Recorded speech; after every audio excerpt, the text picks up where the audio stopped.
This is the Lone Crater YouTube. We hope this video helps. In this video, I will show how to connect Bluetooth in a Chevrolet Cruze.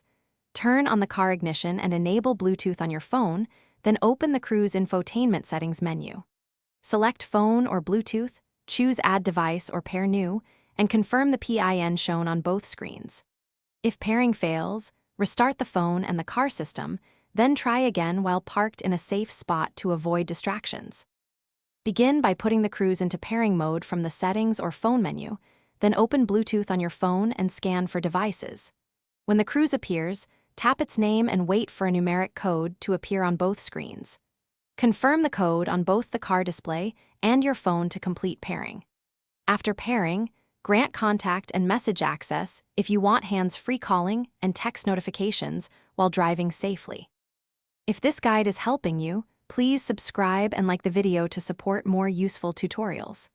Quick recommendation: the Owala water bottle is great for staying hydrated on long drives, fits most cup holders, and has a leak-resistant spout that's easy to use while parked. Check the description for the link and other deals if you want one. Thanks for watching. Now let's get back to the video. If pairing fails, restart your phone and power cycle the Cruze infotainment system, then retry the process. Clear old Bluetooth entries on both devices to avoid conflicts and ensure both devices are discoverable. Also check for software updates on your phone and the car system, as updates often fix connectivity bugs. If problems persist, try pairing a different phone to isolate the issue, or consult a dealer for deeper diagnostics while parked in a safe location. Thanks for watching. Consider subscribing if we helped you.